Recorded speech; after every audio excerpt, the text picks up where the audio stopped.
Hello, everyone. Enjoy these relaxing yet powerful stories of resilience and triumph. A father tried to publicly shame a woman into giving up her seat, but when the flight attendant took her side, the situation spiraled out of his control. Kesha Monroe exhaled softly as she slid into her window seat in row 14 of the crowded Airbus. She had chosen it deliberately, paying extra for the comfort of the view and the peace it provided. The window was her escape, a small sanctuary in the midst of the usual chaos of air travel. With a long flight ahead, she had come prepared. A new novel, noise-canceling headphones, and the simple expectation of being left alone. The cabin bustled with the last-minute shuffle of boarding passengers. Overhead compartments slammed shut. Flight attendants moved swiftly through the aisles, and the usual pre-flight announcements echoed over the intercom.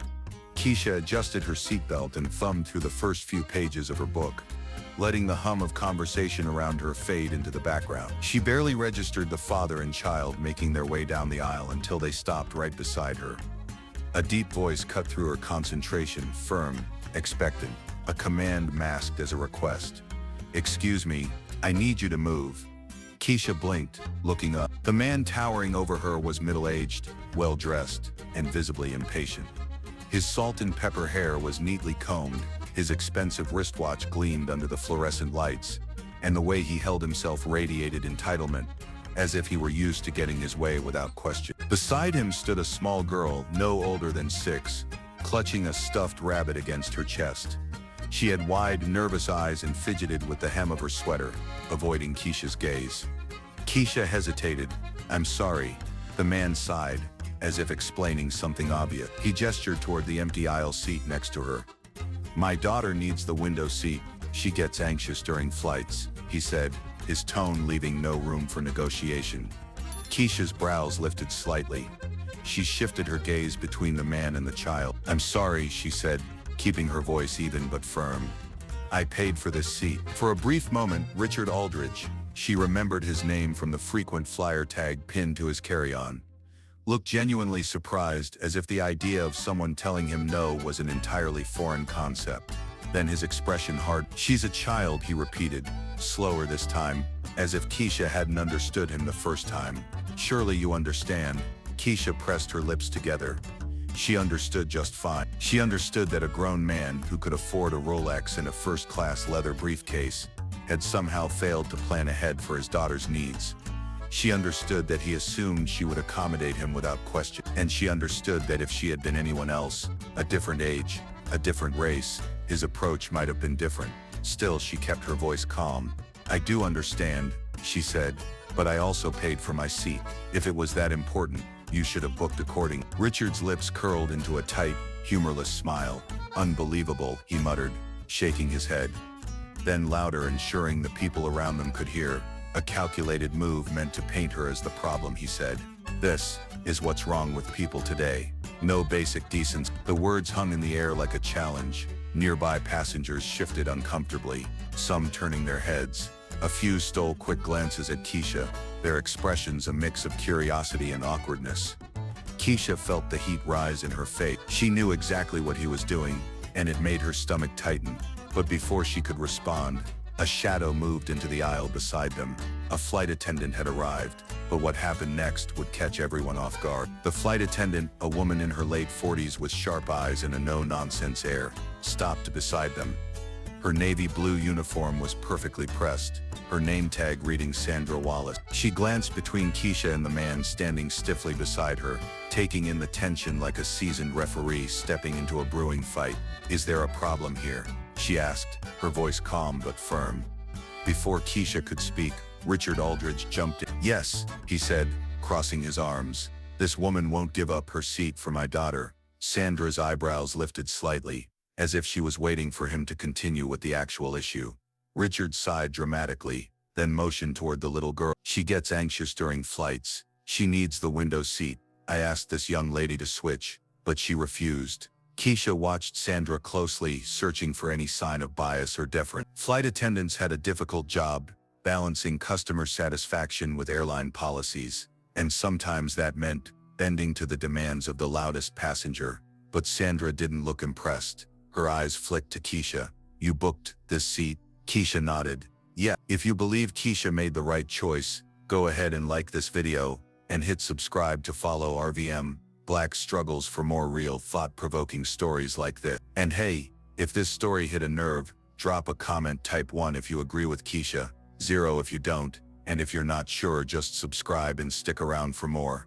Don't forget, your support helps us bring more voices, more truth, and more stories that matter. Like, share and join the RVM Black Struggles community today. Sandra turned back to Richard. Sir, she has the seat assigned to her. Richard scoffed. I'm aware of that. I'm asking you to do the right thing and help us resolve this situation. Surely the airline values customer service. Sandra inhaled slowly, her patience wearing thin. Sir, customer service doesn't mean forcing another passenger to move from a seat they paid for. Richard's face reddened, but he wasn't giving up that easily. This isn't about rules, he said, his voice rising just enough to draw more eyes from surrounding passengers. This is about decency, about kindness, about a grown woman refusing to accommodate a child. The way he said it, like Kesha was some kind of villain, sent a sharp pulse of frustration through her. Sandra, however, remained unshaken. I understand your concern, sir, she said, unfazed by his theatrics. If you need a window seat for your daughter,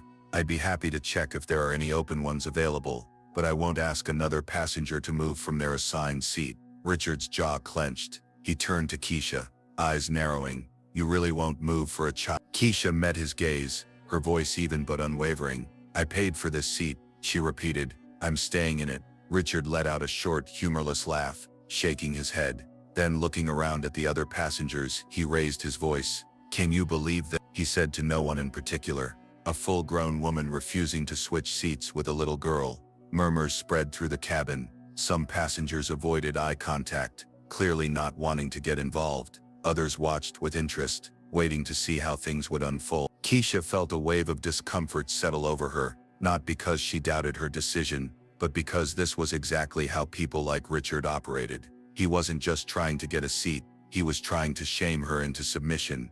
And the worst part, it might work. Her hands tightened around her book. She could feel the weight of every stare, the expectation, the unspoken pressure to be the bigger person. But why was it always her who had to be the bigger person? Sandra must have sensed the shift, because she stepped closer to Kesha, a subtle yet clear show of support. Sir, she said, her voice low and firm, I'm going to ask you one last time to take your assigned seat. Richard let out a sharp breath, his nostrils flaring, and then he muttered something under his breath. Kesha didn't catch the first part, but she caught the last word. Typical. Her stomach dropped. Sandra's entire posture changed. She stiffened, her lips pressing into a thin line. For a split second, the entire row seemed to go silent, as if everyone had heard it too. Kesha's pulse pounded in her ears. She had heard that word enough times to know exactly what it meant, and so had Sandra. The flight attendant straightened her shoulders, eyes locked on Richard, her calm professionalism replaced with something colder.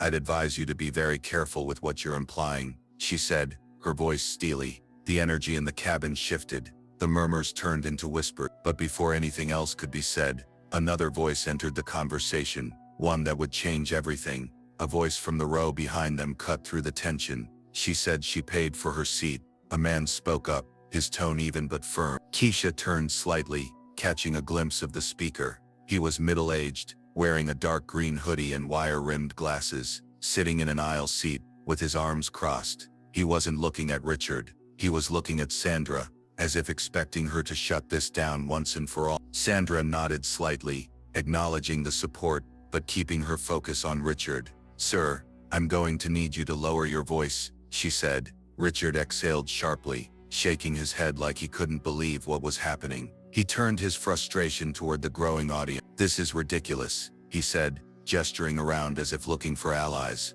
No one here thinks it's wrong for a grown woman to refuse to switch seats with a 6-year-old. A few passengers shifted in their seats, clearly uncomfortable, but no one else spoke up. That wasn't good enough for Richard. This is the problem with society today, he continued, his voice loud enough to carry down the aisle. People are so selfish, so unwilling to do something small to help someone else. Kesha felt a wave of anger rise in her chest, not just because of what he was saying but because she could feel the unspoken pressure he was trying to build around her. She could see it in the way some passengers avoided looking at her directly, how some hesitated as if considering his words, It would be so easy for them to side with him, to frame this as a matter of basic kindness, not entitlement, to make her the villain. Kesha took a slow breath, steadying herself. "I'm not selfish," she said, her voice calm but unwavering. "I paid for this seat just like everyone else here. If the seat was so important, you should have booked it ahead of time." The man in the green hoodie nodded slightly, as if satisfied with her response. Richard, however, was far from satisfied. "You have no shame, do you?" he muttered, his face flushing red with frustration. Kesha's grip on her book tightened, her fingers pressing into the cover. And then a woman across the aisle spoke up. "She's right," the woman said, her voice carrying through the cabin. "Seats aren't assigned randomly. If you wanted the window, you should have booked it." Richard snapped his head toward her, his frustration shifting target. "She's a child," he repeated, his voice fraying at the edges. "I shouldn't have to plan around selfish people." Kesha let out a quiet breath, forcing herself to stay calm. She had seen this tactic before: twist the situation, make it about morality, make it about the bad person refusing to accommodate the good person. But something was shifting. More passengers were looking at Richard now, their expressions ranging from annoyed to outright irritated. Some whispered among themselves, shaking their heads, and Richard felt it. His confidence wavered just slightly, but before he could recover, Sandra stepped forward. "I need you to take your assigned seat now, sir," she said, her tone final. Richard hesitated. He was losing ground and he knew it, but he wasn't ready to let go without one last attempt. He turned back to Kesha, his voice lower but laced with venom. "You know what? Keep your seat," he said. "I wouldn't want my daughter sitting next to someone like you anyway." The words hit harder than she expected. Kesha felt a cold, sharp anger rise in her chest, and she wasn't the only one who noticed. Sandra's posture stiffened instantly. "That's it," she said, her voice sharp with authority. "Sir, I need you to come with me." Richard blinked, thrown off. "What? You can either move to your assigned seat now, or we'll have to speak with the captain." A new kind of tension filled the air, the kind that came when someone realized they had pushed too far. Richard opened his mouth, but no words came out, and for the first time since this started, he looked genuinely uncertain. But uncertainty wasn't the same as surrender, and Richard Aldridge was not the kind of man to surrender easily. Something was about to give. For a moment Richard Aldridge just stood there, his face twisted between indignation and disbelief. He hadn't expected this, the pressure, the pushback, the sudden turn of the crowd, and now, with Sandra's voice firm and unwavering, the power he thought he had, it was slip. "You want me to come with you?" he repeated, his voice lower now, as if he was testing how much authority she really had. Sandra didn't blink. "Yes, sir." Kesha could see the shift happening in real time, the way Richard's mind was working, calculating his next move. He knew he was dangerously close to making this situation so much worse for himself, but men like him, they didn't like losing. Instead of stepping aside, he played his last card. "I just find it interesting," he said, raising his voice again, "that you're siding with her. I bet if the roles were reversed, we'd be having a very different conversation." The air in the cabin thickened. Kesha felt her stomach twist, but she didn't react. She refused to give him the satisfaction. Sandra, however, was done playing. "Sir, I am warning you," she said, her tone dropping to something colder, sharper. "If you do not take your seat right now, I will have to notify the captain, and if that happens, I can't guarantee you'll remain on this flight." The murmurs grew louder. Now passengers were watching closely, leaning forward, whispering, and Richard, he felt it. For the first time, real consequences were on the horizon. He turned, looking down the aisle toward the cockpit, as if he could somehow gauge just how serious Sandra was. And then something even worse happened for him. Another voice, a different flight attendant, a man tall and broad-shouldered, wearing the same Navy uniform as Sandra, appeared behind her. His name tag read Javier. "Is there an issue?" he asked, his voice polite, but edged with authority. Sandra didn't break eye contact with Richard. "Not yet, but I was just explaining to this passenger that if he refuses to take his assigned seat, we'll need to escalate the situation." Javier's expression didn't change, but the weight of his presence, it shifted the entire energy of the moment. This wasn't just an argument between a passenger and a flight attendant anymore. This was now an official problem. Kesha watched it unfold, a silent observer to Richard's internal war. He wanted to fight this. Everything in him screamed to keep pushing. But now it wasn't just about pride. Now he was staring down the possibility of getting kicked off the plane, and that was a step too far. For the first time, his posture sagged slightly. It wasn't surrender, not entirely, but it was acceptance. Fine, he muttered. Then without another word he turned,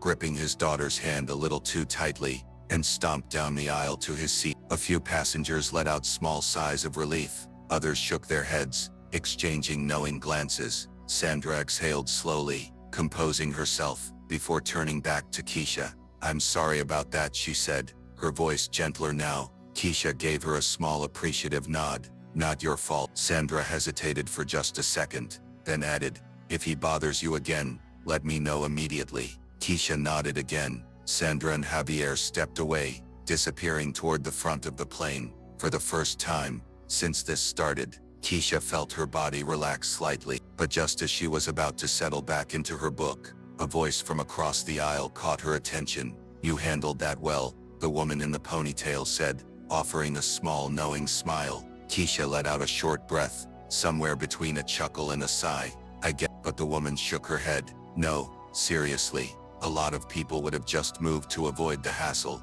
You didn't." Kesha didn't answer right away because truthfully she had thought about it. There had been a moment, a real undeniable moment, where she had felt the pressure to give in, to just move, let it go, make things easier, but she hadn't. And now it was over, or so she thought. But Richard Aldridge wasn't done just yet. Kesha let out a slow breath, adjusting in her seat, but the tension in her shoulders refused to fade. Even with Richard storming off, even with Sandra making it clear that she had done nothing wrong, there was something about the whole situation that left a bitter taste in her mouth. She glanced toward his seat, 4 rows ahead on the opposite side of the aisle. He was stiff in his chair, arms crossed, jaw tight. His daughter sat next to him, still clutching her stuffed rabbit, quiet, eyes down. Kesha felt a flicker of something. Pity maybe. The girl hadn't asked for any of this. She had just been dragged into her father's mess. But any sympathy she might have had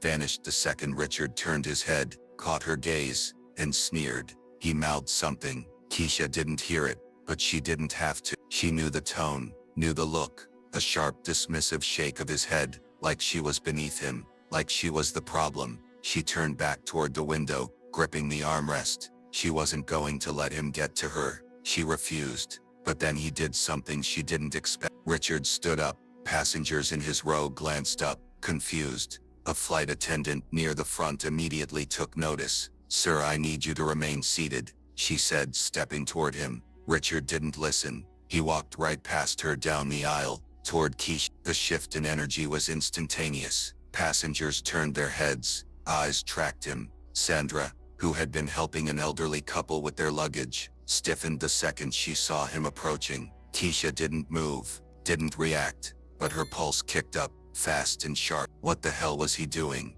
Richard stopped at her row, gripping the seat in front of her, leaning in, just slightly. The tension was palpable. For a split second, it was just the two of them, locked in a silent battle. And then he spoke. "You must be really proud of yourself." Kesha didn't blink, didn't flinch, didn't give him the satisfaction of reacting. Instead, she lifted a brow. "Excuse me." Richard exhaled sharply, as if barely keeping himself in check. "You sit here pretending to be the victim," he muttered, his voice just low enough that only she could hear. "But we both know what's really going on." Kesha felt her fingers curl into the armrest. This wasn't about the seat anymore. It never had been. This was about control, about ego, about a man who had never been told no before, and was unraveling because of it. Kesha parted her lips to respond, but before she could, Sandra's voice rang out. "Sir, step away from the passenger seat now." The command was sharp,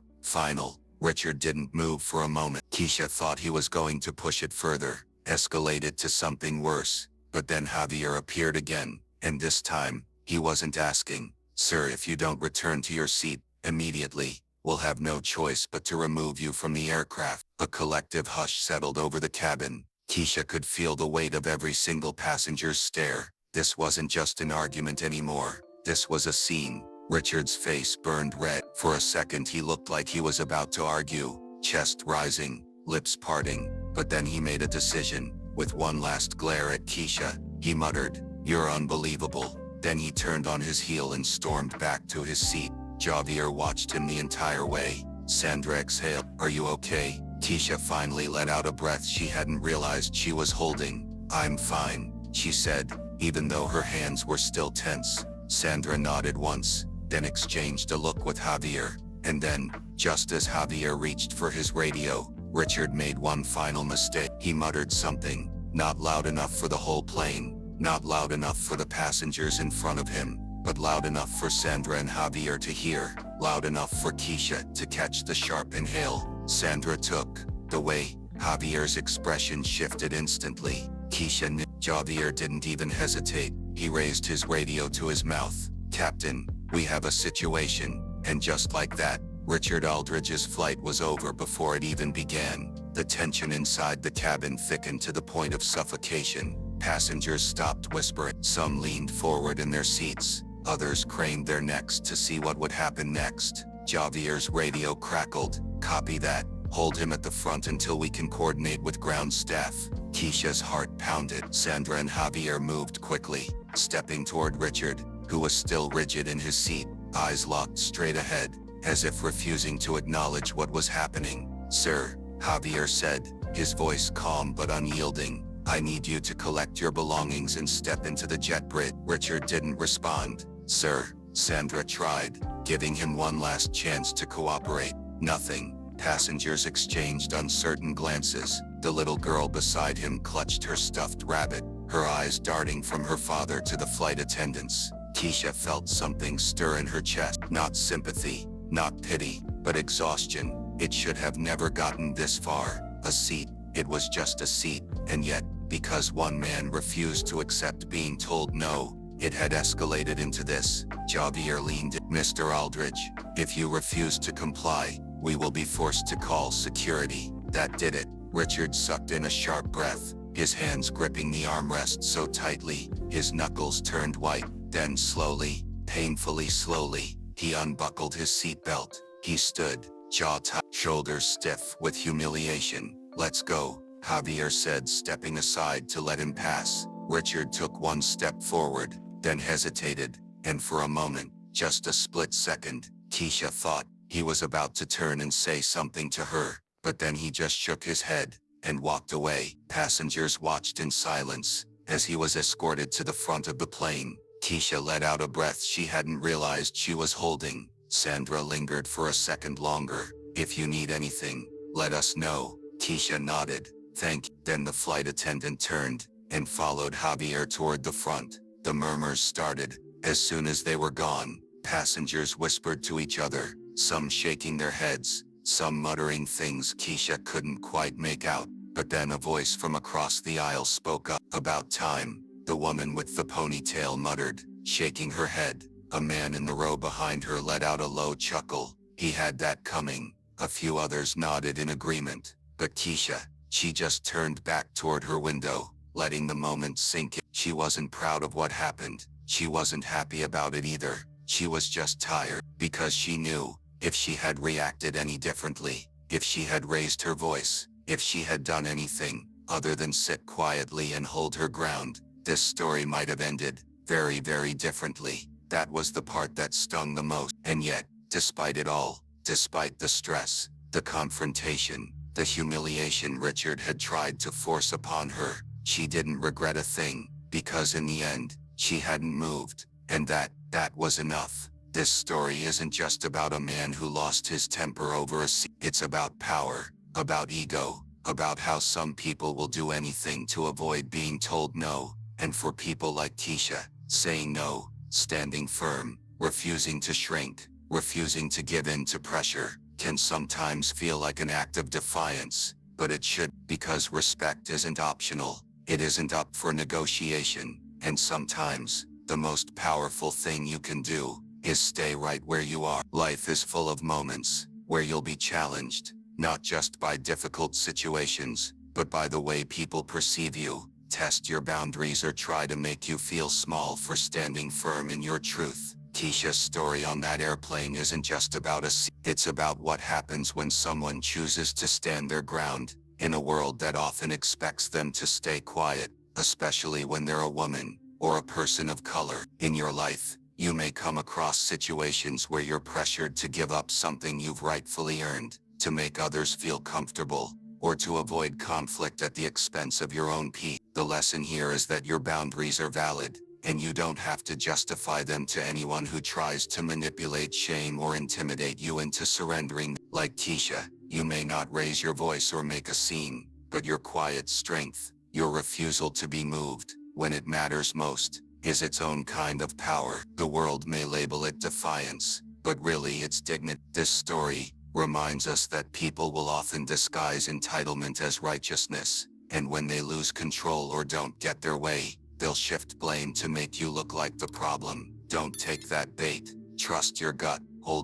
You don't owe anyone your comfort, your silence, or your submission just to keep the peace. At the same time, understand that sometimes your strength will be invisible to others. You may walk away from confrontations emotionally drained, even when you know you were right. That's okay. Strength doesn't always feel like victory. It often feels like survival. And in those moments, give yourself grace. You don't need validation from a crowd or recognition from authority figures to know your worth. What matters is that you didn't abandon yourself to make someone else feel powerful. In today's world, at work, in relationships, even in everyday encounters, you will meet people who expect you to bend, to apologize for your presence, or to shrink to fit their comfort zone. Don't be like Kesha. Be calm, be clear, be firm, and know that staying seated, both literally and metaphorically, is not weakness, it is strength. So when you face moments like this in your own life, ask yourself, what am I protecting by standing firm? If the answer is your dignity, your peace, your truth, then stand tall, even while seated. Your courage may not always look loud or dramatic. Sometimes it's just staying still when the world demands you move, and that's more than enough.